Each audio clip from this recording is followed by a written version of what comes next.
ہمیں نہیں معلوم کہ اگلے سال ہماری زندگی میں یہ دن آتے بھی ہیں یا نہیں، ہم اس سے پہلے ہی نہ دنیا سے چلے جائیں. اس لیے بہت ضروری ہے کہ ان 10 دنوں کی پلاننگ کریں کہ ہم نے کیا کیا کرنا ہے. صرف وہ کام کافی نہیں جو ہم ہر روز نیکی کے کام کرتے رہتے ہیں، مثلاً جو روٹین میں نوافل پڑھ رہے ہیں یا صدقہ خیرات کر رہے ہیں یا اور نہیں، مزید بھی کرنا ہے. صحابہ ان دنوں میں انتھک محنت کیا کرتے تھے.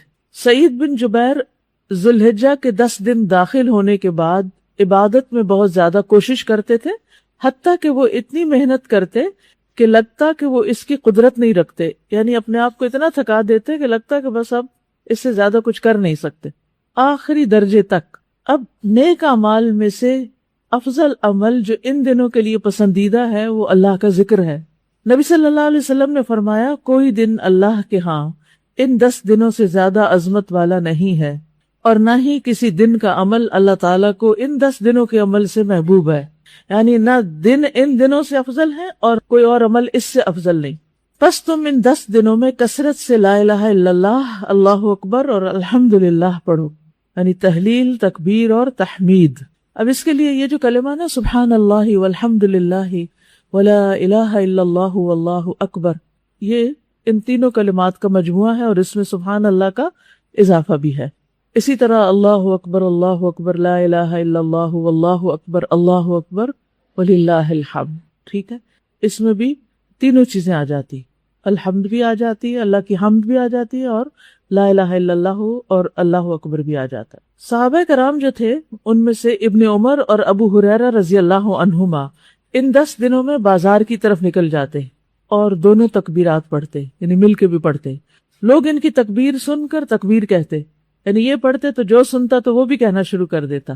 تو لوگ ان کی تکبیر سنتے کا کیا مطلب ہے کہ یہ تکبیرات اونچی آواز سے پڑھ رہے ہوتے. آپ دیکھیں گھروں میں اکثر لوگ گنگناتے رہتے ہیں یا کچھ، تو گھروں میں بھی تکبیرات اونچی آواز سے پڑھیے، چلتے پھرتے اونچی آواز سے پڑھیے تاکہ دوسروں کو یاد آ جائے. اونچی آواز سے پڑھنے کا مقصد اصل میں کیا ہے؟ یاد دہانی، کہ دوسرے لوگ بھی پڑھنا شروع کر دیں. پھر اسی طرح محمد بن علی جو تھے، ان صحیح بخاری میں آتا ہے کہ وہ نفل نمازوں کے بعد بھی تکبیر کہتے تھے.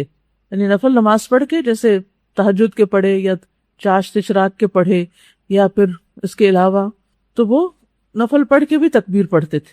اسی طرح عورتیں بھی تکبیرات پڑھتی تھی. ابن عمر منا کے ان دنوں میں نمازوں کے بعد بستر پر، راستے میں اور دن کے تمام ہی حصوں میں تکبیر کہتے، یعنی ہر موقع پہ کہتے. انہوں نے صرف نفل کے لیے خاص نہیں کیا تھا، یہ صرف بازار کے لیے نہیں بلکہ بستر پہ بھی کہتے اور راستے میں بھی اور خیمے میں بھی اور ہر جگہ. اور ان میں سے کوئی بھی آپ الفاظ پڑھ سکتے ہیں، اللہ اکبر لا الہ الا اللہ واللہ اکبر وللہ الحمد، اور اللہ اکبر وللہ الحمد، اللہ اکبر. اسی طرح اللہ اکبر کبیرہ اللہ اکبر و اجل، اللہ اکبر وللہ الحمد. پھر اللہ اکبر کبیرہ، تو اللہ اکبر کبیرہ والحمد للہ کثیرہ وسبحان اللہ بکرۃ واصیلا بھی آپ پڑھ سکتے ہیں. ٹھیک ہے، آخر میں اللہم اغفر لی بھی کہہ سکتے ہیں. دوسرا اہم کام جو ان دنوں میں کرنے کا ہے وہ 9 ذی الحجہ کا روزہ ہے. اس روزے کی خاص فضیلت ہے جس سے انسان کے گناہ معاف ہوتے ہیں، اور یہ دن 1 سال گزرے ہوئے اور 1 سال آنے والے گناہوں کا کفارہ بنتا ہے. لیکن اس کے علاوہ بھی آپ باقی دنوں میں روزے رکھ سکتے ہیں، خاص طور پر جن کے رمضان کے روزے رہتے ہوں وہ ان دنوں میں قضا کر لیں. جو شوال میں نہیں کر سکے، ذوالقعدہ میں نہیں کر سکے، اب ذوالحجہ میں کر لیں. اجر کا اجر ہے اور اپنے فرض کی ادائیگی بھی ہو جائے گی.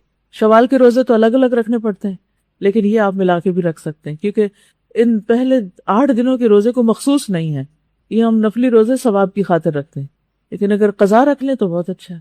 اور ان دنوں کا سب سے افضل عمل قربانی ہے.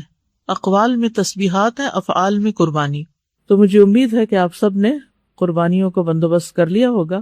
اگر ہر شخص الگ الگ نہیں کر سکتا تو مل کے بھی، اکٹھے ہو کے بھی قربانی کر سکتے، کیونکہ جان کا صدقہ تو کبھی بھی کیا جا سکتا ہے. تو عام دنوں میں کرنے کی بجائے ان دنوں میں انسان کر لے، ان دنوں میں پیسے جمع کرا لے. خاص طور پر غریبوں تک جو پہنچایا جاتا ہے گوشت، اس میں انسان اپنا حصہ ڈال لے. ایک طرف کیا کرنا ہے؟ تسبیحات کی کثرت، اور دوسری طرف کیا چھوڑنا ہے؟ غیبت، چغلی، طعنہ، فضول میں لغو باتیں، ہنسی مذاق. اپنے شر سے دوسروں کو محفوظ رکھنا، اپنی زبان سے دوسروں کو اذیت نہیں دینا. بدگمانی تجسس ٹوہ نہیں لگانا، آر نہیں دلانا، نفرت و بغض نہیں کرنا، ظلم نہ کرنا نہ ہونے دینا، کسی کو بے عزت نہیں کرنا، آر دلانا اور تانا دینے والی عادتوں کو چھوڑنا ہے، ٹانٹنگ وہ جو عادتیں ہوتی ہیں نا ان کو بھی چھوڑنا ہے، غصہ نافذ کرنے کی طاقت رکھنے کے باوجود اس کو چھوڑ دینا ہے، گالی گلوچ، بد زبانی، ان چیزوں سے بھی بچنا ہے، مسلمان کو ہر طرح کی اذیت دینے سے رکنا ہے، رشتہ داروں کی قطع تعلق ہی نہیں کرنی، ان کو منانا ہے، ظالم رشتہ داروں پر بھی مہربانی کرنی ہے، اپنے شر سے پڑوسیوں کو بچانا ہے، اپنے ایمان کی تجدید کرنی ہے، صبر اور عفو درگزر کرنا ہے، اچھا اخلاق اختیار کرنا ہے، اول وقت پہ نماز پڑھنا ہے، قیام لمبا کرنا ہے، ہو سکے تو تہجد پڑھنا ہے، روزہ رکھنا ہے، حج کے لیے تو چلے گئے ہیں لوگ، ہو سکے تو حج کرنا ہے، مالی صدقات میں اپنے اہل و عیال کی ضروریات پوری کرنا، ناراض رشتہ دار کو تحفہ دینا، اپنے بہن بھائیوں کی یا اپنے دوستوں کی ضروریات پوری کرنا،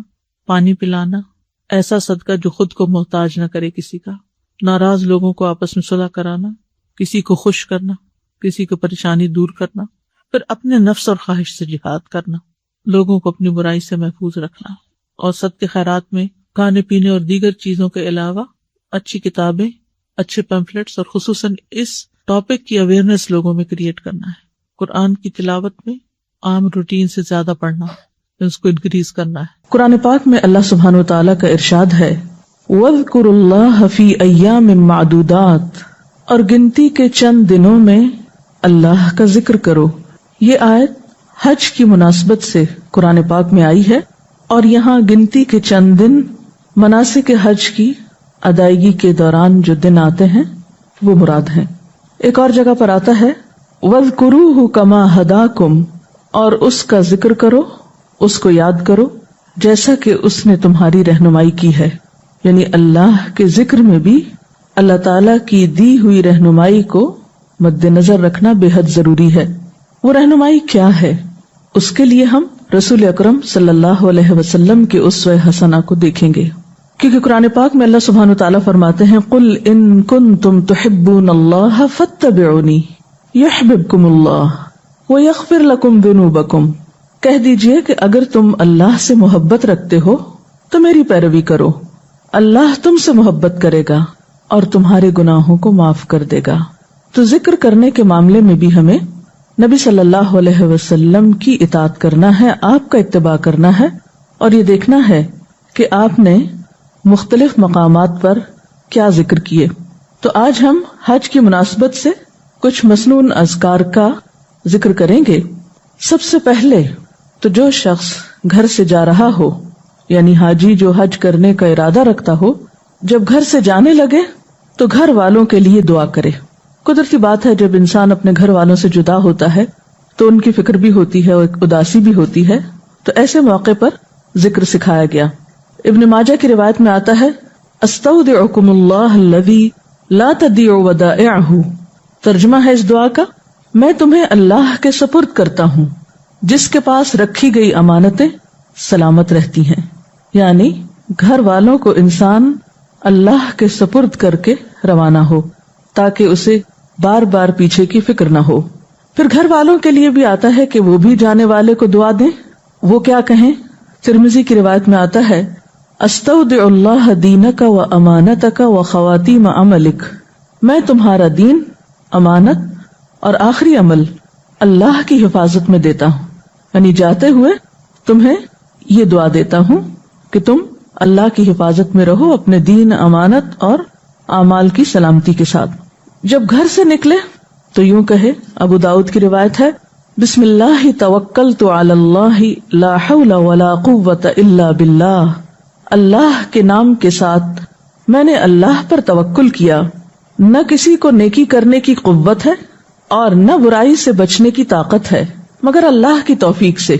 اور یہاں پر آپ دیکھ رہے ہیں کہ نکلتے وقت اللہ کے بھروسے پر نکلا جا رہا ہے، بسم اللہ، اللہ کے نام کے ساتھ، اس کی مدد کے ساتھ، توکلت علی اللہ، میں اللہ پہ بھروسہ کرتا ہوں کس معاملے میں کہ میرا یہ سفر بخیر گزرے۔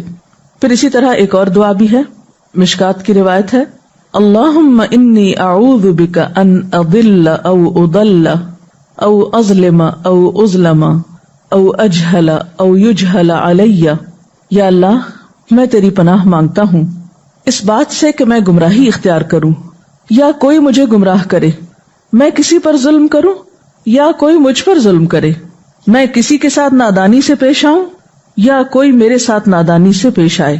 کیونکہ جب انسان گھر سے باہر ہوتا ہے تو اسے طرح طرح کے حالات اور واقعات کا سامنا کرنا پڑتا ہے، اور بسا اوقات انسان مشکلات کا شکار بھی ہو جاتا ہے۔ تو یہ دعا بھی حفاظت کی دعا ہے۔ پھر سواری پر بیٹھتے وقت، خواہ گاڑی ہو جہاز ہو، جب ایک انسان سواری کے لیے رکاب پر پاؤں رکھے یا سیڑھی پر قدم رکھے یا گاڑی کے اندر پاؤں رکھے تو اس کی ابتدا بسم اللہ سے کرے، پھر 3 مرتبہ الحمدللہ کہے، یعنی اللہ کا شکر بجا لائے، 3 مرتبہ اللہ اکبر، اللہ کی بڑائی بیان کرے۔ پھر جب سواری پر بیٹھ جائے تو سبحان الذی سخر لنا ھذا وما كنا له مقرنین وإنا إلی ربنا لمنقلبون، یہ دعا پڑھے۔ اس کا ترجمہ ہے، پاک ہے وہ ذات جس نے اس سواری کو ہمارے لیے مسخر کر دیا، حالانکہ ہم اس کو قابو میں نہیں لا سکتے تھے۔ مثلا اگر آپ جہاز پر بیٹھے ہیں تو جہاز کی وسعت اور جہاز کا حال حلیہ دیکھ کر انسان بعضوں کو سوچتا ہے کہ کس طرح یہ زمین سے اتنی بوجھل چیز اٹھے گی اور کس طرح فضا میں اڑ کر پھر ہمیں منزل مقصود تک پہنچائے گی۔ اور عموماً جہاز میں بیٹھنے والے کسی نہ کسی پریشانی کا ضرور شکار ہوتے ہیں، اور یہ خیال دل میں ضرور آتا ہے کہ ہم خیریت سے مقام پر پہنچ جائیں، منزل تک۔ تو بہرحال اس وقت انسان اللہ تعالیٰ کی تسبیح بیان کرے، اس کی عظمت بیان کرے کہ پاک ہے وہ ذات جس نے اسے ہمارے لیے مسخر کر دیا، ہمارے بس میں نہ تھا کہ ہم اس کو قابو میں لاتے، بے شک ہم اپنے رب کی طرف لوٹنے والے ہیں۔ اچھا، سفر ایک ایسی چیز ہوتی ہے کہ جس میں انسان کو موت ضرور یاد آتی، یہ خیال دل میں ضرور آتا ہے کہ پتہ نہیں واپس بھی آتے ہیں کہ نہیں، خدا نخواستہ کوئی ایسا حادثہ یا کوئی ایسی چیز نہ پیش آ جائے کہ جس سے واپس لوٹنا مشکل ہو۔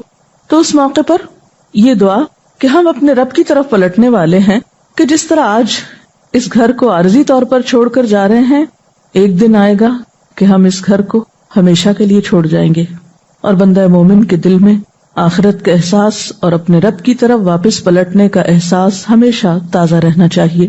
اسی طرح ایک اور بہت خوبصورت دعا ہے، اللہم انا نسألک فی سفرنا ھذا البر والتقوی ومن العمل ما ترضى اللہم ہون علینا سفرنا ھذا واطوی عنا بعدہ اللہم انت الصاحب فی السفر والخلیفۃ فی الاہل اللہم انی اعوذ بک من وعثاء السفر وکآبۃ المنظر وسوء المنقلب فی المال والاہل۔ اگرچہ دعا کچھ لمبی ہے لیکن اس کا معنی بہت ہی خوبصورت ہے۔ اے اللہ، ہم اس سفر میں آپ سے نیکی، تقوی اور ایسے عمل کا سوال کرتے ہیں جو آپ کی پسند کا ہو، یعنی ہم جس کام کے لیے جا رہے ہیں تو اس سے راضی ہو جائے۔ اے اللہ، ہم پر سفر کو آسان کر دیجئے اور اس کی دوری کو لپیٹ دیجئے۔ اے اللہ، آپ اس سفر میں ہمارے ساتھی ہیں اور ہمارے اہل و عیال میں ہمارے خلیفہ ہیں۔ اے اللہ، میں سفر کی تکلیف سے، برے منظر سے اور اپنے اہل و عیال میں بری حالت کے ساتھ واپس آنے سے آپ کی پناہ طلب کرتا ہوں، یعنی راستے میں بھی سلامتی رہے اور پیچھے اہل و عیال بھی خیر عافیت سے رہیں۔ یہ 2 چیزیں، یہ 2 فکریں ہوتی ہیں انسان کو گھر سے نکلنے پر، اور اس دعا میں یہ دونوں باتیں بہت خوبصورتی کے ساتھ جمع کر دی گئی ہیں۔ اسی طرح انسان جب سفر کے دوران میقات پر پہنچ کر عمرے کی نیت کرے تو اللہم لبیک بالعمرہ کہہ کر دعا مانگے، میں حاضر ہوتا ہوں اے اللہ، میں عمرے کے لیے حاضر ہوتا ہوں۔ تلبیہ، لبیک اللہم لبیک، لبیک لا شریک لک لبیک، ان الحمد والنعمت لک والملک لا شریک لک۔ میں حاضر ہوتا ہوں اے اللہ، میں حاضر ہوتا ہوں، میں حاضر ہوتا ہوں، آپ کا کوئی شریک نہیں، میں حاضر ہوتا ہوں۔ بے شک تعریف، نعمت اور ملک تیرا ہی ہے، تیرا کوئی شریک نہیں۔ تلبیہ کے بعد کوئی اور دعا بھی اور رسول اللہ صلی اللہ علیہ وسلم پر درود بھی پڑھا جا سکتا ہے۔ سفر میں اگر کسی جگہ رکنا پڑے تو اس وقت یہ دعا پڑھنی چاہیے، اعوذ بکلمات اللہ التامات من شر ما خلق، میں اللہ تعالیٰ کے تمام کلمات کے ذریعے ساری مخلوق کے شر سے اللہ کی پناہ مانگتا ہوں، کیونکہ انسان سفر میں جب کسی انجان جگہ پر رکتا ہے تو عموماً خوف کا شکار ہوتا ہے کہ کوئی چیز نقصان نہ دے، تو یہ دعا انسان کو سارے نقصانات سے محفوظ رکھتی ہے۔ پھر اسی طرح مکہ اور مدینہ میں داخل ہوتے وقت 3 بار کہیں اللہم بارک لنا فیہا، اے اللہ اس بستی کو ہمارے لیے مبارک کر دے۔ اللہم ارزقنا جناہا وحببنا الی اہلہا وحبب صالحی اہلہا الینا، اے اللہ اس بستی کی اچھی پیداوار کو ہمارا رزق بنا اور ہماری محبت ان بستی والوں کے دل میں ڈال دے، اور ان میں جو نیک لوگ ہوں ان کی محبت ہمارے دلوں میں پیدا کر دے۔ مکہ اور مدینہ کے قیام کے دوران انسان کو دن میں کئی بار مسجد جانا ہوتا ہے، تو مسجد میں داخل ہونے کے وقت دعا لازمی پڑھنی چاہیے۔ اس سلسلے کی مسنون دعا دایاں پاؤں مسجد میں پہلے رکھنا چاہیے اور یہ دعا پڑھنی چاہیے، بسم اللہ والسلام علی رسول اللہ، اللہم اغفر لی ذنوبی وافتح لی ابواب رحمتک، اللہ کے نام سے داخل ہوتا ہوں، اللہ کے رسول صلی اللہ علیہ وسلم پر سلام ہو، اے اللہ میرے گناہ معاف کر دے اور میرے لیے اپنی رحمت کے دروازے کھول دے۔ پھر اسی طرح مسجد الحرام میں داخل ہونے کے بعد جب بیت اللہ شریف کو دیکھیں تو کوئی بھی دعا مانگ سکتے ہیں۔ یاد رکھیے پہلی دفعہ بیت اللہ شریف کو دیکھنے پر جو دعا مانگی جاتی ہے وہ قبول ہوتی ہے، اس وقت آپ جو چاہیں مانگیں، لیکن اگر اپنے لیے، تمام مومنوں کے لیے، اپنے والدین کے لیے دعا مانگیں اور وہ بھی آخرت کی بخشش کی تو یہ ایک بہترین دعا ہوگی۔ مثلا حضرت ابراہیم علیہ السلام کی دعاؤں میں سے ایک دعا جو ہم ہر نماز میں پڑھتے ہیں، رب اجعلنی مقیم الصلاۃ ومن ذریتی ربنا وتقبل دعاء ربنا اغفر لی ولوالدی وللمؤمنین یوم یقوم الحساب۔ تو اس میں دعاؤں کی قبولیت کی دعا بھی ہے، اس نیت سے آپ یہ مانگے کہ جو بھی یا اللہ میں دعا مانگوں اس کے بعد وہ قبول ہو، اور اس کے ساتھ مجھے بخش دے، میرے والدین کو بخش دے اور سارے مومنوں کو بخش دے جس دن حساب کتاب قائم ہو۔ تو یہ ایک بہت ہی خوبصورت دعا ہے۔ پھر اسی طرح طواف کی ابتدا میں بسم اللہ اللہ اکبر کہا جائے گا۔ طواف کے دوران سبحان اللہ والحمد للہ ولا الہ الا اللہ واللہ اکبر ولا حول ولا قوت الا باللہ العلی العظیم یہ پڑھ سکتے ہیں۔ پاک ہے اللہ اور سب تعریف اللہ کے لیے ہے، اور اللہ کے سوا کوئی الہ نہیں، اللہ سب سے بڑا ہے، کوئی طاقت اللہ کے سوا انسان کو فائدہ نہیں دے سکتی۔ رکن یمانی اور حجر اسود کے درمیان اللہم انی اسألک العفو والعافیۃ فی الدنیا والآخرہ ربنا آتنا فی الدنیا حسنۃ وفی الآخرۃ حسنہ وقنا عذاب النار، یہ دعا پڑھی جا سکتی ہے، یہ مسنون دعا ہے۔ اس کا ترجمہ ہے اے اللہ میں تجھ سے درگزر اور عافیت کا سوال کرتا ہوں دنیا اور آخرت میں، اے ہمارے رب ہمیں دنیا میں بھلائی عطا فرما اور آخرت میں بھی بھلائی عطا فرما اور ہمیں آگ کے عذاب سے بچا۔ طواف کے ہر چکر کی الگ دعا سنت سے ثابت نہیں، اس دوران آپ کوئی بھی دعا پڑھ سکتے ہیں، ضروری نہیں کہ آپ کتاب کھول کر پڑھیں، جو بھی آپ کے دل میں ہے۔ یاد رکھیے دعا میں جتنا خلوص ہوگا، جتنا خشوع و خضوع ہوگا، اتنی ہی وہ دعا زیادہ بہترین ہوگی، کیونکہ حدیث میں آتا ہے اللہ تعالیٰ غافل دل کی دعا نہیں سنتے۔ تو ایسا نہ ہو کہ ہمارا دھیان کہیں اور ہو، یا ہم صحیح طور پر کتاب سے کچھ پڑھ نہ پا رہے ہوں اور دعا میں وہ یکسوئی نہ ہو، تو اس سے بہتر ہے کہ اپنی زبان میں دعا مانگ لیجئے، لیکن دعا میں خلوص اور خشوع و خضوع اور توجہ بے حد ضروری ہے۔ اسی طرح زمزم پیتے ہوئے بسم اللہ پڑھ کر پیئے، خوب پیٹ بھر کر پیئے۔ زمزم سے پہلے دعا قبول ہوتی ہے۔ حضرت ابن عباس یہ دعا مانگا کرتے تھے، اللہم انی اسألک علما نافعا ورزقا واسعا وشفاء من کل داء، اے اللہ میں تجھ سے نفع پہنچانے والا علم اور فراخ روزی اور ہر بیماری سے شفا کا سوال کرتا ہوں۔ پھر مقام ابراہیم کی طرف جاتے ہوئے واتخذوا من مقام ابراہیم مصلی پڑھ لیجئے اور مقام ابراہیم کو نماز کی جگہ بنا لو۔ پھر سعی کے لیے جاتے ہوئے ان الصفا والمروۃ من شعائر اللہ ابدأ بما بدأ اللہ بہ، بے شک صفا و مروہ اللہ کی نشانیوں میں سے ہیں، میں سعی کی ابتدا اسی پہاڑی سے کرتا ہوں جس کا ذکر اللہ نے پہلے کیا یا جس سے اللہ تعالیٰ نے ابتدا کی. صفا سے صحیح کا آغاز کرتے ہوئے لا الہ الا اللہ وحدہ لا شریک لہ لہ الملک ولہ الحمد وہو علی کل شیء قدیر لا الہ الا اللہ وحدہ انجز وعدہ ونصر عبدہ وہزم الاحزاب وحدہ. اللہ کے سوا کوئی الہ نہیں، وہ اکیلا ہے، اس کا کوئی شریک نہیں، بادشاہی اور حمد اسی کے لیے ہے اور وہ ہر چیز پر قادر ہے. اللہ کے سوا کوئی الہ نہیں، وہ اکیلا ہے. اس نے اپنا وعدہ پورا کیا، اپنے بندے کی مدد فرمائی اور تمام لشکروں کو تنہا شکست دی.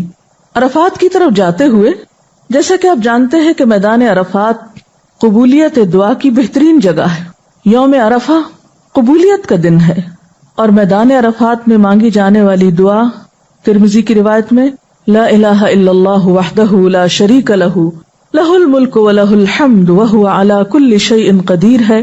اس کے علاوہ جو چاہیں آپ مانگ سکتے ہیں. یاد رکھیے اس روز سب سے زیادہ انسانوں کی گردنیں جہنم سے نجات پاتی ہیں یا چھڑا لی جاتی ہیں. اللہ تعالیٰ اپنے بندوں پر خاص رحمت فرماتا ہے، اس لیے اس دن کو زیادہ سے زیادہ دعاؤں میں گزاریے اور اللہ کے ذکر میں. اور اس دعا میں آپ دیکھیے کہ بظاہر مانگا کچھ بھی نہیں گیا، صرف اللہ تعالیٰ کی تعریف بیان کی گئی، اللہ تعالیٰ کی وحدانیت بیان کی گئی ہے، صرف اللہ کی توحید کا ذکر ہے، اس کی قدرت کا ذکر ہے، اس کی تعریف ہے. بندہ جب اللہ کے قریب ہوتا ہے تو اللہ تو دل کی باتیں بھی جانتا ہے. وہ بظاہر زبان سے اگر کچھ مانگ نہیں سکتا اور صرف اس کے ذکر میں مشغول رہتا ہے اور سب سے پسندیدہ ترین چیز اس کی توحید کا اعلان کرتا ہے تو یہی چیز اس کی نجات کا ذریعہ بن جاتی ہے. پھر جمرات کو کنکری مارتے ہوئے ہر کنکری کے ساتھ اللہ اکبر پڑھنا چاہیے. مسجد نبوی کی زیارت کے لیے جب آپ مدینہ جائیں تو اس وقت مدینہ منورہ میں داخل ہوتے وقت وہی دعا پڑھیں جو مکہ میں داخل ہوتے وقت آپ نے پڑھی. پھر جب آپ مسجد میں داخل ہوں تو وہی دعا پڑھیں جو آپ نے مسجد حرام میں داخل ہوتے وقت پڑھی. پھر حجرہ مبارک کی طرف رخ کریں اور نبی صلی اللہ علیہ وسلم پر سلام کہیں، السلام علیک یا رسول اللہ صلی اللہ علیہ وسلم. پھر حضرت ابو بکر صدیق رضی اللہ تعالی عنہ کے لیے سلام کہیں، السلام علیک یا ابا بکر صدیق، اے ابو بکر صدیق آپ پر سلامتی ہو. پھر حضرت عمر رضی اللہ تعالی عنہ کے لیے سلام کہیں، السلام علیک یا عمر الفاروق، اے عمر فاروق رضی اللہ تعالی عنہ آپ پر سلام ہو. اس کے علاوہ مسجد میں اور مسجد کے باہر کثرت کے ساتھ درود شریف پڑھیے. بہترین درود درود ابراہیمی ہے جو نبی صلی اللہ علیہ وسلم نے خود سکھایا ہے. اللہم صلی علی محمد وعلی آل محمد کما صلیت علی ابراہیم وعلی آل ابراہیم انک حمید مجید. اللہم بارک علی محمد وعلی آل محمد کما بارکت علی ابراہیم وعلی آل ابراہیم انک حمید مجید. جو شخص ایک بار نبی صلی اللہ علیہ وسلم پر درود بھیجتا ہے اللہ تعالیٰ اس پر 10 رحمتیں بھیجتا ہے. اس لیے سب سے بڑا بخیل وہ ہے جو درود شریف پڑھنے میں بخل سے کام لے. تو کثرت کے ساتھ درود شریف پڑھتے رہیے. السلام علیکم اہل الدیار من المؤمنین والمسلمین وإنا ان شاء اللہ بکم للاحقون نسأل اللہ لنا ولکم العافیہ. اے اس گھر کے رہنے والے مومنوں اور مسلمانوں، تم پر سلامتی ہو، ہم بھی انشاءاللہ تمہارے پاس آنے والے ہیں. ہم اللہ سے اپنی اور تم سب کے لیے عافیت مانگتے ہیں. سفر سے واپسی پر آئبونا تائبونا عابدونا لربنا حامدونا پڑھیے. ہم لوٹنے والے ہیں، یعنی اب واپسی کا سفر ہے، توبہ کرنے والے ہیں، عبادت کرنے والے ہیں، اپنے رب کی حمد کرنے والے ہیں. ایک اور دعا ہے اوبن اوبن لربنا توبن لا یغادر علینا حوبن. پلٹنے والے ہیں، پلٹنے والے ہیں اور ہم اپنے رب ہی کے حضور توبہ کرتے ہیں، ایسی توبہ جو ہم پر گناہ کا کوئی اثر باقی نہ رہنے دے. اس سلسلے میں اگر کوئی سوال ہو آپ کے ذہن میں تو آپ کر سکتے ہیں. میم یہ جو اتنی ساری دعائیں ہیں، اگر کسی کو اتنی ساری دعائیں عربی میں یاد نہ ہو تو وہ کس طرح ان کو یاد کرے، یا اردو میں مانگ سکتا ہے یا اپنی زبان میں؟ ایسا ہے کہ یہ دعائیں مانگنا افضل تو ہے، کیونکہ نبی صلی اللہ علیہ وسلم کے الفاظ ہیں، آپ کا طریقہ ہے. لیکن بسا اوقات ہمارا حافظہ اتنا نہیں ہوتا کہ ہم سب یہ زبانی یاد کر سکیں. بعض اوقات عین موقع پر بھول جاتا ہے. تو ایسی صورت میں آپ اپنی زبان میں بھی دعا مانگ سکتے ہیں. اگر آپ ان دعاؤں کو مختصر انداز میں اپنے پاس لکھ لیں تو جہاں جہاں موقع ہو وہاں یاد دہانی کے لیے آپ ان لکھے ہوئے کاغذات کو پڑھ بھی سکتے ہیں. اور اس طرح بار بار ایک دعا مانگنے سے انشاءاللہ آپ کو زبانی یاد بھی ہو جائے گی. اور جہاں تک زبانی یاد کرنے کا تعلق ہے تو اس سلسلے میں آپ جتنی زیادہ تکرار سے کام لیں گے، جتنا زیادہ آپ مانگیں گے، اتنا ہی یہ چیزیں آپ کے لیے آسان ہو جائیں گی اور آپ کی عادت کا حصہ ہو جائیں گی. لیکن پھر بھی اگر مشکل ہو تو فرض کے درجے میں بہرحال نہیں ہے. آنٹی، حج مبرور سے کیا مراد ہے؟ حج مبرور سے مراد وہ حج ہے جو سنت طریقے پر کیا جائے اور اس میں کوئی گناہ کا کام نہ کیا جائے اور اتنے شوق اور ذوق سے کیا جائے کہ اللہ تعالیٰ کو پسند بھی آ جائے، جس میں زیادہ سے زیادہ نیکی کی جائے. ٹھیک ہے. ہم لوگ کو حج کے دوران لبیک اللہم لبیک کیوں کہنا چاہیے؟ اللہ تعالیٰ نے حضرت ابراہیم علیہ السلام کو حکم دیا تھا کہ آپ لوگوں کو حج کرنے کے لیے بلائیں. وَأَذِّن فِي النَّاسِ بِالْحَجِّ. جب آپ نے اللہ تعالیٰ کا گھر بنا لیا تھا تو پھر اللہ تعالیٰ کے حکم سے انہوں نے سب لوگوں کو حج کی دعوت دی تھی کہ آؤ اس گھر کی اب زیارت. تو جب اللہ تعالیٰ نے ان کو حکم دیا کہ آپ اس طرح بلائیں تو انہوں نے کہا یا اللہ، یہ تو اتنی خالی جگہ پر ہے یہ گھر کہ کوئی نہیں آئے گا یہاں، کیونکہ کوئی سبزہ نہیں، کوئی پکنک پوائنٹ نہیں، بہت سخت گرمی ہوتی ہے وہاں، اور اس وقت تو کوئی آبادی بھی وہاں نہیں تھی، بالکل ویرانہ اور سنسان جگہ تھی. تو انہیں پریشانی ہوئی کہ کون آئے گا. تو اللہ تعالیٰ نے فرمایا کہ نہیں، لوگ آئیں گے، آپ بلائیں تو صحیح. دور دراز جگہوں سے آئیں گے، شوق سے آئیں گے. تو پھر کیا ہوا؟ انہوں نے پکارا اور لوگوں نے اس پر لبیک کہا.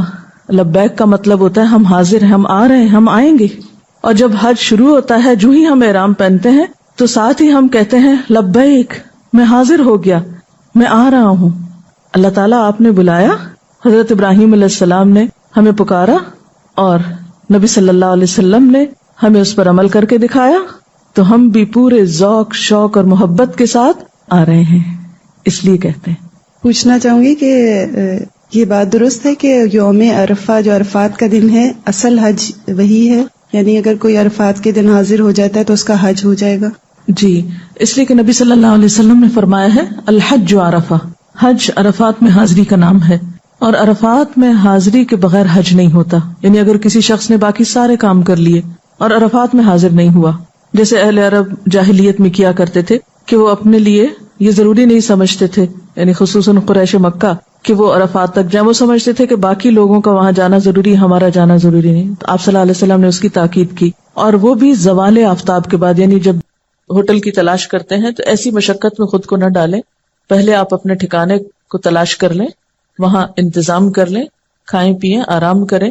مثلا اگر آپ 10-11 بجے پہنچے ہیں مکہ تو ضروری نہیں تھے کہ 10-11 بجے ہی جا کے آپ عمرہ کریں، یا آپ ظہر کے وقت پہنچے تو ضروری نہیں کہ ظہر کے وقت ہی عمرہ کریں. آپ احرام پہنے ہوئے ہیں، آپ عصر کے بعد شروع کر سکتے ہیں، آپ مغرب کے بعد شروع کر سکتے ہیں، اپنی سہولت میں رات کے وقت کر سکتے ہیں. یعنی شرط نہیں کہ پہنچتے ہی سیدھا آپ کو عمرہ شروع کرنا ہے، آپ سہولت کے ساتھ کر سکتے ہیں. پھر اسی طرح یہ ہے کہ مکہ میں جب داخل ہوں تو وہ مسنون دعا بھی پڑھ لیں، اللہم بارک لنا فیہا، یہ 3 مرتبہ. پھر اللہم ارزقنا جناہا وحببنا الی اہلہا وحبب صالحی اہلہا الینا. اے اللہ، ہمیں اس بستی میں برکت عطا کر، اس بستی کے پھلوں سے ہمیں مستفید فرما، اور وہاں کے لوگوں کے دلوں میں ہماری محبت ڈال دے، اور یہاں کے نیک افراد کو ہمارے لیے محبوب بنا دے. پھر آپ دیکھیں کہ جب حرم میں جاتے ہیں تو پہلے مسجد حرام آتی ہے، تو مسجد میں داخل ہونے کے آداب بھی ہمیں معلوم ہونے چاہیے. اکثر لوگ اس بات کی پرواہ نہیں کرتے کہ مسجد میں داخل کیسے ہو رہے ہیں، یا مسجد میں داخل ہونے کی دعائیں خصوصاً خواتین کو نہیں آتی. مرد حضرات تو اپنے اپنے ملکوں میں بھی دعائیں پڑھتے رہتے ہیں، لیکن خواتین کو نہیں آتی دعا، کیونکہ ہمیں اتفاق کم ہوتا ہے مسجد جانے کا. تو مسجد میں داخل ہوتے وقت پہلے دایاں پاؤں اندر رکھنا ہے، اس کا بھی ثواب ہوگا. یعنی چلے تو آپ جائیں گے، بایاں رکھا یا دایاں رکھا یا ایسے ہی ہجوم میں اندر چلے گئے، ہو تو جائے گا. لیکن جب آپ شعوری طور پر دایاں پاؤں اندر رکھ کے جائیں گے تو ایک سنت پہ عمل کرتے ہوئے جائیں گے، اور اس کا ایک ثواب آپ کو نصیب ہوگا. پھر جب مسجد میں داخل ہوں تو دعا پڑھیں، بسم اللہ والسلام علی رسول اللہ، اللہم اغفر لی ذنوبی وافتح لی ابواب رحمتک. اللہ کے نام سے داخل ہوتا ہوں، اللہ کے رسول پر سلام ہو. یہ مکہ میں، مدینہ میں ہر جگہ پڑھنا ہے. اگر پاکستان میں بھی کسی مسجد میں جائیں تو یہ پڑھ سکتے ہیں دعا، اے اللہ میرے گناہ معاف فرما اور اپنی رحمت کے دروازے میرے لیے کھول دے. پھر آپ آگے جا رہے ہیں تو بعض لوگ آنکھیں بند کر کے جاتے ہیں کہ نہیں میں نے تو ایسے نہیں دیکھنا، حرم کو آگے جا کے دیکھوں گی. تو اس طرح کے بھی تکلف کی ضرورت نہیں ہے. اگر ممکن ہو تو باب عبدالعزیز سے داخل ہوں، اگر ممکن ہو. یہ نہ ہو کہ آپ باب فتح میں کے قریب رکے ہوئے ہیں اور آپ سارا باہر سے گھوم کے باب عبدالعزیز سے داخل ہونے کے تکلف میں آ رہے ہیں. جو ہی آپ کعبہ کو دیکھیں تو پھر آپ دعا کریں، کیونکہ اس وقت کی دعا جو ہے پہلی نظر کو اس کو دیکھ کر وہ قبول ہوتی ہے، اور وہ دعا بھی پہلے سے سوچ کے رکھیں. میں تو عام طور پر بخشش کی دعا مانگتی ہوں، ربنا اغفر لی ولوالدی وللمؤمنین یوم یقوم الحساب. اور اس لیے کیونکہ بخشش اگر ہو گئی پھر تو بیڑا ہی پار ہے، پھر تو سب کچھ مل گیا. اور اگر اللہ تعالیٰ نے معاف نہیں کیا تو کسی چھوٹی سی چیز پہ بھی پکڑ سکتا ہے. اگر معافی نہیں ہوئی تو سارے کام بیکار ہو جائیں گے. تو اس لیے بعض لوگ یہ دعا بھی مانگتے ہیں کہ اللہ میں جو کچھ یہاں مانگوں وہ سب دعائیں قبول ہوں. وہ بھی ٹھیک ہے، لیکن ساتھ ہی کچھ مانگ بھی لیں. مانگنے کا موقع ہے، کوئی خاص چیز بھی مانگ لیں. حضرت عروہ بن زبیر کہتے ہیں کہ نبی صلی اللہ علیہ وسلم کے حج کے بارے میں حضرت عائشہ نے مجھے بتایا کہ جب رسول اللہ صلی اللہ علیہ وسلم مکہ تشریف لائے تو سب سے پہلے آپ نے وضو کیا، پھر بیت اللہ شریف کا طواف کیا.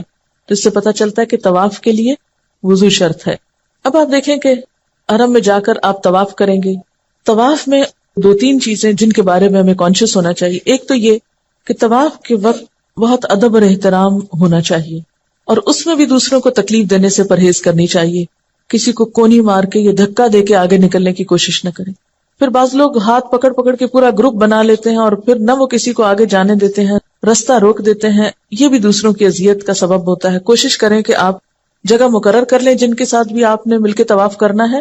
طواف کے بعد وہاں اکٹھے ہو جائیں، لیکن طواف کے دوران ہاتھ پکڑ پکڑ کے نہ چلیں، الا یہ کہ آپ اکیلے نہ چل سکتے ہو یا آپ کو سہارے کی ضرورت ہو. ادروائز اپنا اپنا طواف کریں، اپنی اپنی دعائیں مانگیں تاکہ خشوع و خضوع زیادہ ہو. بعض لوگ معلم کے پیچھے دعائیں مانگتے ہیں، وہ زور سے بلند آواز سے بولتا ہے، پیچھے سارا ہجوم بولتا ہے اور سوچے سمجھے بغیر بعض اوقات بولا جاتا ہے. آپ نے وہ سنا ہی ہوگا کہ ایک معلم جو تھا وہ طواف کرا رہا تھا تو دعا پڑھاتے پڑھاتے اس کا موبائل بجا اور اس نے کہا ہیلو، تو پورے مجمع نے پیچھے سے کہا ہیلو. اب آپ خود سوچیں کہ اگر حرم میں اس طرح کے لطیفے ہو رہے ہوں تو پھر عبادت کا خشوع و خضوع جو ہے وہ کیا ہو سکتا ہے. تو اس میں کوشش کرنی چاہیے کہ خود دعائیں پڑھیں، اور اس میں بھی آپ جو دعائیں پڑھیں وہ خشوع کے ساتھ پڑھیں، صرف بلند آواز سے چیخ چلا کے نہیں. اور آپ کو پتا ہو آپ مانگ کیا رہے ہیں. بعض اوقات معلم حضرات ایسی دعائیں پڑھ رہے ہوتے ہیں جو ہماری سمجھ میں بھی نہیں آتی کہ وہ کیا پڑھ رہے ہیں، اور ہم صرف کہے جا رہے ہیں، کوئی روح نہیں اس میں. تو کیا مانگا آپ نے؟ وہ تو کوئی اور مانگ رہا ہے. تو آپ اپنی زبان میں مانگ لیں، لیکن اپنی اپنی دعائیں مانگیں. بعض لوگ اس وقت کتابیں اٹھا کے پھر رہے ہوتے ہیں اور مخصوص چکروں کی دعائیں بنائی ہوئی ہیں. نبی صلی اللہ علیہ وسلم کی سنت سے کسی چکر کی کوئی مخصوص دعا ثابت نہیں ہے. آپ کسی بھی چکر میں کوئی دعا پڑھ سکتے ہیں، عربی میں پڑھیں، اردو میں پڑھیں، انگریزی میں پڑھیں، اپنی لوکل زبان میں پڑھیں، جس مرضی میں پڑھیں، لیکن آپ کا اللہ سے مضبوط تعلق ہونا چاہیے. کتنے افسوس کی بات ہے کہ ہم اللہ کے گھر کے ارد گرد طواف کر رہے ہیں اور اللہ سے ہمارا تعلق نہیں ہے، ہمارا دھیان کہیں اور ہی ہے اور ہم ادھر ادھر دیکھ رہے ہیں، یا ہم بس ایسے ہی بس چلے جا رہے ہیں اور چلے جا رہے ہیں. اس وقت سے بڑا وقت کیا ہوگا کہ آپ کو وہ سعادت نصیب ہو. اس وقت میں زیادہ سے زیادہ اللہ تعالیٰ کی طرف رجوع کریں. آپ یہ کر سکتے ہیں کہ اپنے چکر کو یاد رکھنے کے لیے ہر چکر کے لیے ایک وظیفہ رکھ سکتے ہیں. مثلا ایک میں استغفار پڑھ لیں، ایک میں یا حیو یا قیوم پڑھ لیں، ایک میں آیت کریمہ پڑھ لیں، ایک میں پہلا کلمہ پڑھ لیں، ایک میں چوتھا کلمہ پڑھ لیں، ایک میں درود شریف پڑھ لیں. یہ اپنی سہولت سے آپ ایک ترتیب قائم کر سکتے ہیں. بعض اوقات ایسا ہوتا ہے کہ یاد نہیں رہتا کون سا چکر ہے، تو اس دعا کے مانگنے سے یاد رہ جاتا تھا. لیکن وہ بھی زبانی پڑھیں، یا یہ کہ کوئی ایک شخص مخصوص کر کے سب کو نہ بتائے، ہر شخص اپنے اپنے لیے خود مخصوص کر سکتا ہے. اور اس کے علاوہ جو مسنون دعا ہے وہ ربنا آتنا فی الدنیا حسنۃ وفی الآخرۃ حسنۃ وقنا عذاب النار ہے، جو رکن یمانی سے حجر اسود کے درمیان نبی صلی اللہ علیہ وسلم پڑھا کرتے تھے. اور یہ خاص طور پر طواف کے ایک چکر کے پورا ہونے کا وقت ہوتا ہے کہ اس وقت دنیا اور آخرت کی بھلائی مانگ لی جائے. اس میں آپ دیکھیے کہ اگر کسی شرعی عذر کی وجہ سے مثلا آپ کا وضو نہیں رہا اور آپ کو طواف بیچ میں چھوڑنا پڑتا ہے، 3 چکر کیے اور آپ کو وضو نہیں رہا، تو آپ کیا ہے، یا آپ کو واش روم جانے کی ویسی ضرورت پیش آ گئی تو آپ چلے جائیں، دوبارہ وضو کر کے آ جائیں، اور جتنے چکر آپ کے مکمل تھے اس سے اگلا چکر شروع کریں. یعنی ادھورا چکر کو ادھوری جگہ سے آ کے نہیں شروع کریں. مثلا آدھے میں آپ نے جگہ چھوڑ دی تو آپ مثلا 3 چکر آپ نے پورے کیے تھے اور چوتھے سے پہلے مثلا 3:30 میں آپ نکل گئے باہر، تو 3:30 والی جگہ سے نہیں شروع کریں بلکہ چوتھے کی ابتدا سے پھر سے شروع کریں. اور ابتدا کا جیسا کہ آپ کو معلوم ہے کہ حجر اسود سے شروع کیا جاتا ہے. ایک اور بات یہ ہے کہ طواف کے دوران آپ تلاوت قرآن بھی کر سکتے ہیں. مثلا آپ کو سورۃ یاسین زبانی یاد ہے یا کچھ اور، آپ قرآن پاک کے حافظ ہیں تو آپ قرآن پاک کی تلاوت میں بھی طواف کر سکتے ہیں، کیونکہ آپ کو معلوم ہے کہ جو شخص قرآن کی تلاوت کرتا ہے اور دعا نہیں مانگ سکتا، اللہ تعالیٰ اس کو مانگنے والوں سے بھی بہتر عطا کرتے ہیں. تو اس لیے اس وقت کی یہ بھی ایک بہترین عبادت ہے. مطلب دن میں اگر 5 دفعہ آپ طواف کر رہے ہیں عمرے کے بعد روزانہ کی روٹین میں، تو آپ کیا کر سکتے ہیں کہ ایک طواف میں آپ ایک خاص ذکر کر لیں، دوسرے میں قرآن پاک پڑھ لیں، تیسرے میں کچھ اور کر لیں. یعنی بدل بدل کے مختلف چیزیں، معلوم نہیں اللہ تعالیٰ کو کون سی چیز آپ کی پسند آئے اور کون سی چیز زیادہ فائدے کی ہو. پھر اسی طرح یہ ہے کہ جب طواف آپ کر لیں تو پھر زمزم کا پانی پیٹ بھر کے پئیں اور اس وقت بھی خوب دعائیں کریں، کیونکہ یہ بھی دعاؤں کی قبولیت کا وقت ہے. پھر اسی طرح یہ ہے کہ طواف کے 2 نفل جب پڑھیں تو بہتر یہ ہے کہ مقام ابراہیم کے پاس ہو، ورنہ حرم میں کسی بھی جگہ وہ نفل آپ پڑھ سکتے ہیں.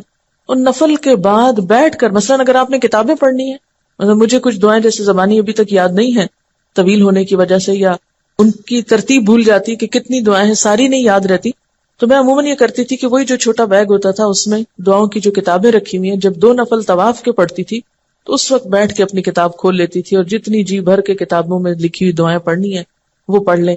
اس وقت میں اپنی وہ ڈائری بھی نکال لیں جو آپ نے لوگوں سے وعدے کیے تھے دعائیں کرنے کے، اس کو بھی نکال کے آپ ایک دفعہ پڑھ کے ان لوگوں کے حق میں مخصوص دعا کر لیں جو وہ چاہتے ہیں آپ سے کرنا. پھر یہ کہ آپ صحیح کے لیے نکلیں گے، جب صحیح کے لیے جائیں تو اس وقت کی دعا جو ہے صحیح شروع کرنے کی، یعنی صفا سے شروع کریں گے، مروہ پہ 1 چکر. اس وقت نبی صلی اللہ علیہ وسلم نے جو دعا پڑھی وہ ہے لا الہ الا اللہ وحدہ لا شریک لہ لہ الملک ولہ الحمد وہو علی کل شیء قدیر لا الہ الا اللہ وحدہ انجز وعدہ ونصر عبدہ وہزم الاحزاب وحدہ. کوشش کریں کہ یہ دعا بھی زبانی یاد ہو جائے، لیکن اگر نہ ہو سکے تو اپنے بیگ میں چھوٹے سے ایک کارڈ پہ الگ لکھی ہوئی، یہ نہیں ہو کہ کسی کتاب میں اور وہ دھکے پڑھ رہے ہیں اور آپ ورقہ ڈھونڈ رہے ہیں. اگر آپ نے کسی مخصوص اس پہ لکھی ہے تو نشان یا مارکر آپ اپنی مخصوص دعاؤں پہ یا مخصوص چیزیں پڑھنے کے لیے آپ ان کو وہاں لگا سکتے ہیں. مثلا ڈفرنٹ کلر میں بھی لگا سکتے ہیں کہ آپ کو صحیح کی دعا شروع کرنی ہے اور آپ کو نہیں آتی تو جو ہی آپ صفحہ پہ پہنچنے لگتے ہیں تو اپنی کتاب نکالیں، فوراً اس جگہ کو نکالیں اور دعا پڑھ لیں. پھر اس کے بعد یہ کہ سب ستون یا جو سب نشان کے علاقے ہیں اس میں مرد حضرات کو تیز چلنا ہوگا، مگر عورتیں اپنی نارمل چال چلیں. یعنی میں نے بعض عورتوں کو دیکھا کہ وہ بھی دوڑ رہی ہوتی ہیں نا، دیکھا دیکھی. تو اس موقع پر ٹھیک ہے حضرت حاجرہ جو تھی وہ دوڑی تھی، لیکن ہمارے لیے حکم کیا ہے کہ اس جگہ پر بھی باوقار انداز میں گزریں. اور یہاں پر بھی یہ کہ اگر صحیح کا سلسلہ بھی بیچ میں منقطع کرنا پڑا، مثلا آپ تھک گئے تو آپ بیٹھ جائیں تھوڑی دیر کے لیے، آپ کو پیاس لگی آپ پانی پی لیں. یعنی ضروری نہیں ہے کہ ایک ہی دفعہ میں آپ مکمل کر کے ہی سانس لیں گے، بیچ میں رک رک کے بھی کر سکتے ہیں. کوشش یہ کیجئے کہ جو کام آپ کر رہے ہیں خوشی سے ہو، سکون سے ہو، اطمینان سے ہو، تاکہ کرنے کے بعد جب آپ واپس آئیں تو آپ کے دل میں ایک اطمینان ہو. یہ حسرت نہ ہو کہ اوہ پہلا حج تو تجربے کی نظر ہی ہو گیا اور اب ایک دفعہ اور حج کرنا ہے جو صحیح کر کے کرنا ہے، تو اس کے لیے ہو سکتا ہے آپ دوبارہ نہ جا سکیں. اس لیے اس تجربے کو بھی بہت آسان طریقے سے کریں. جو چیز سمجھ نہ آئے رک جائیں، ٹھہر جائیں، تسلی کر کے نکلیں، بھاگم دوڑ نہیں مچائیں، اور سمجھ کے پڑھ کے، یعنی عمرے اور حج کی جو کتابیں آپ کے پاس رکھی ہوں گی ان کو وہاں پر دوبارہ پڑھ لیں. ہر کام کرنے سے پہلے اس حصے کو پھر سے پڑھ کے سوچ سمجھ کے جتنا آپ کے بس میں ہے اپنی تسلی کر کے آئیں. شاید یہ آخری حج ہو، اس کے بعد موقع نہ ملے تو آپ کی کوئی حسرت ایسی باقی نہ رہے. پھر یہ ہے کہ جب صحیح ہو جاتی ہے تو پھر بالوں کو کاٹنا ہوتا ہے. اس میں بھی عورتیں سمجھتی کہ شاید سارے بالوں کے آخر میں ٹرمنگ کرنا ضروری ہے. نہیں، آپ ضروری نہیں کہ چٹیا کے اینڈ سے کاٹیں، آپ یہاں سے بھی اپنی ایک لٹ نکال کے اتنے حصے کو بھی کاٹ سکتے ہیں. اگر پیچھے سے نکالنا ممکن نہ ہو تو آگے سے نکال کے کان کے پاس سے بھی کچھ کاٹ سکتے ہیں. کسی حصے سے بھی آپ 1.5 انچ اتنا سا کاٹ کے آپ پھینک سکتے ہیں. اس میں یہ ہے کہ کوشش کریں کہ جب آپ بال کاٹ رہے ہیں تو کوئی مرد حضرات آپ کے بال نہ دیکھیں. کئی خواتین کو اس جگہ پہ دیکھا گیا ہے کہ وہ چٹیا کو سب کے سامنے کھول کے نکال کے کاٹ رہی ہوتی ہیں اور مرد حضرات دیکھ رہے ہوتے ہیں. اتنی تکلیف اور پریشانی ہوتی ہے کہ یہ کس قسم کا عمرہ ہو رہا ہے کہ جہاں حرام کام کا ارتکاب ہے، کیونکہ عورت کے بال کسی مرد کو دیکھنے نہیں چاہیے. وہاں پر تو خاص طور پر اس چیز سے پرہیز کرنا چاہیے. پھر جب آپ نے عمرہ کر لیا، یہاں پر آپ کا عمرہ ختم ہو گیا. عمرہ جب آپ نے کر لیا، مسجد سے باہر نکلنے لگے تو بایاں پاؤں پہلے باہر نکالیں گے اور دعا پڑھیں گے، بسم اللہ والسلام علی رسول اللہ، اللہم اغفر لی ذنوبی وافتح لی ابواب فضلک. اللہ کے نام سے مسجد سے نکلتا ہوں، اللہ کے رسول پر سلام ہو، اے اللہ میرے گناہ معاف فرما اور اپنے فضل کے دروازے میرے لیے کھول دے. اب آپ دیکھیے کہ عمرے کے بعد آپ احرام کھول دیں گے، یعنی آپ کے اوپر وہ پابندیاں جو ہیں، بنیادی طور پر احرام کھولنے کا مطلب یہ نہیں کہ اسکارف اتار کے پھینک دیں گے، اس کا مطلب یہ ہے کہ عمرے کی جو پابندیاں آپ پر عائد ہوئی تھی وہ پابندیاں اب ختم ہو گئی. اب جب دوبارہ آپ کو حج کرنا ہے تو 8 تاریخ کو دوبارہ احرام پہنیں گے، اس کی بات بعد میں کریں گے. اب یہ ہے کہ ہو سکتا ہے آپ کے پاس 2 ہفتے ہوں وہاں پر مکہ میں ٹھہرنے کے. ان 2 ہفتوں کو کیسے گزارنا ہے، اس کے لیے دن بھر کا اپنا ٹائم ٹیبل بنائیں اور اس پر سختی سے جم جائیں، ورنہ روزانہ کے پروگرام تبدیل کرنے سے بہت سے اوقات ضائع ہو جاتے ہیں. اس میں یہ ہے کہ بعض اوقات آپ کے رشتہ دار یا دوست یا گروپ کے لوگ آپ کے ساتھ ہوتے ہیں، وہ آپ کو کہتے ہیں اکٹھے چلیں گے، اکٹھے آئیں گے، اکٹھے بیٹھیں گے، اکٹھی جگہ رکھیں گے. ان چیزوں سے باہر آ جائیے، اس لیے کہ بعض اوقات دوسروں کے انتظار میں، مثلا نماز کا وقت، اذان ہو رہی ہے اور آپ چیخ چلا رہے ہیں جلدی باہر آؤ، واش روم، لوگ چلے جاتے ہیں اور نکلنے کا نام نہیں لیتے، یا وضو کر رہے ہیں اور کیے چلے جا رہے ہیں، ان کا وہم ختم نہیں ہو رہا. اس قسم کی بہت سی باتوں سے بہت وقت ضائع ہوتا ہے. تو جو بھی آپ کے ساتھ ہیں ان کو ادب احترام سے سمجھا دیجئے کہ یہ اوقات بڑے قیمتی ہیں، یہ وقت اور یہ فرصت شاید پھر ملے یا نہ ملے، اس لیے اگر جانا بھی ہے تو وقت پر جو تیار ہو تو جائیں، اور پہلے سے بتا دیں اگر آپ وقت پہ تیار نہیں تو میں انتظار نہیں کروں گی. کیوں؟ اگر آپ نے پہلے سے بتایا ہوگا تو وہاں ناراضگی نہیں ہوگی، اور اگر آپ نے نہیں بتایا اور آپ نکل گئے یا آپ رکے رہے اور آپ غصہ کیے اور ایک دوسرے کو ڈانٹ ڈپٹ رستے میں ہوتی رہی تو اس سے پھر حج کا جو ہے ثواب اور وہ جو ایک روحانیت کی فضا ہے وہ ختم ہو جاتی.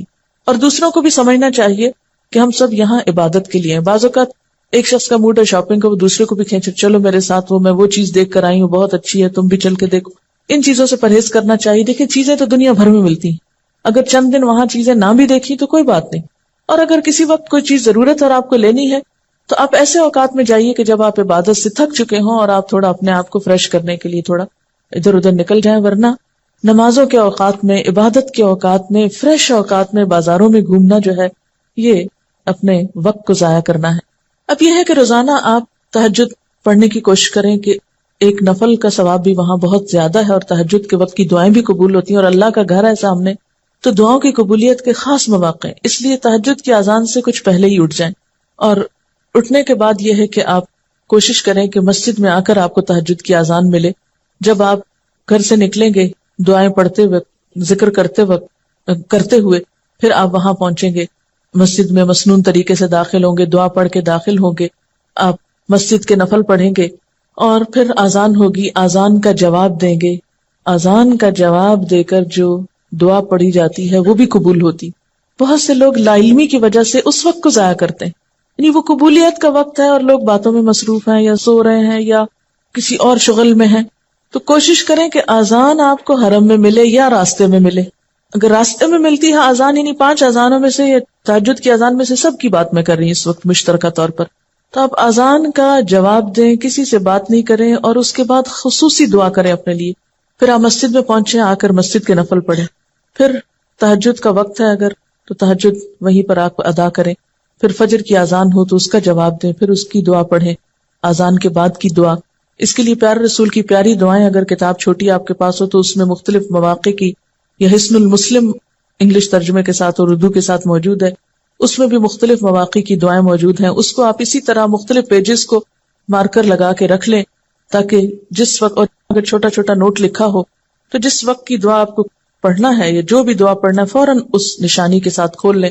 ورکے بار بار پلٹنا اور اس میں وقت ضائع کرنا یہ بھی درست نہیں. ایک ہی دفعہ انتظام کر لیں ان چیزوں کا. پھر جب آپ وہاں دعا پڑھ لیں پھر اس کے بعد فجر کی سنتیں پڑھیں. اذان اور نماز کے بیچ کا جو وقت ہے یہ سارا دعاؤں کی قبولیت کا وقت ہے. اس وقت کو آپ یا تو تلاوت میں گزاریں یا ذکر میں گزاریں یا دعا پڑھیں. اس وقت میں کچھ اور نہ کریں. یعنی اذان سے لے کے نماز تک کے بیچ کی جو گھڑیاں ہیں یہ بڑی قیمتی ہیں. اس میں سوتے میں وقت گزار دینا، اچھا جب شروع ہوگی تکبیر ہوگی تو ہم پہنچ جائیں گے، یا بازار گھوم کے، یا بعض لوگ کیا کرتے ہیں حرم میں بیٹھے ہیں، اچھا بہن تم کہاں سے آئی ہو، فلاں جگہ سے، باتیں اور گفتگو، اور اذانیں ہو رہی، تکبیریں ہو رہی، کچھ ہو رہا اور کہانیاں ختم نہیں ہو رہی.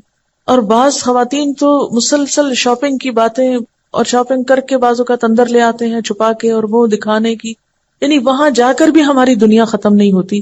اگر اتنی ہی دنیا سے محبت ہے کہ اللہ کے گھر میں بھی دنیا نہیں بھولتی تو پھر اور کہاں بھولے گی. اس سے پھر یہ ہوتا ہے کہ وہ حج کی جو روح ہے یا مقصد ہے یا جو فائدہ ہے وہ حاصل نہیں ہوتا. اس لیے کوشش کریں کہ اذان اور نماز کے بیچ کے وقفے کو خوب خوب ذکر اور دعا میں گزاریں. پھر نماز ہو گئی. اب آپ کو جماعت سے نماز پڑھنے کا طریقہ آنا چاہیے، اس کو سیکھ لینا چاہیے. اور اس میں خصوصی طور پر یہ کہ امام سے پہلے نہ اللہ اکبر کہنی ہے، نہ امام سے پہلے رکوع میں جانا ہے، نہ امام سے پہلے سجدے میں جانا، نہ امام سے پہلے سلام پھیرنا ہے. یعنی ہر چیز میں امام کو فالو کرنا ہے. اور مسجد میں نماز پڑھنے کی کوشش کریں، کیونکہ مسجد حرام میں نماز پڑھنا جو ہے وہ 1,00,000 نمازوں کا ثواب ہے. اس لیے جب آپ یہاں سے چلے گئے، بعض خواتین کو دیکھا ہے کہ وہ وہاں جا کر مسجد میں نماز نہیں پڑھتی، وہ کہتی ہیں کہ عورت کی نماز گھر میں اچھی. میں ان سے یہ پوچھتی ہوں کہ وہ ان کا گھر کہاں سے؟ وہ تو ہوٹل ہے. وہاں جہاں آپ رہتے ہیں وہ آپ کا گھر تو نہیں ہوتا. تو ہوٹل میں نماز پڑھنے سے بہتر ہے آپ مسجد میں نماز پڑھیں. اور مسجد میں جب آپ نماز پڑھیں گے تو پھر اس کا طریقہ آپ کو آنا چاہیے، صفوں کو درست ہونا چاہیے، صفیں جوڑنی چاہیے. بعض اوقات خواتین کو صفیں نہیں بنانی آتی تو اس صورت میں مشکل پڑتی ہے، نماز کا لطف ختم ہوتا ہے. تو کوشش کریں کہ آپ جب جائیں تو ذرا وقت سے پہلے چلیں تو اگلی صفوں میں آپ کو جگہ مل جائے، جہاں عموماً لوگ پھر کم آگے سے کراس کرتے ہیں، یا اور سنجیدہ قسم کے لوگ بھی آگے جا کے بیٹھتے ہیں. جو بچوں والے یا عموماً اتنی دلچسپی نہیں ہوتی تو وہ سائیڈز پر تاکہ جلدی سے نکل جائیں.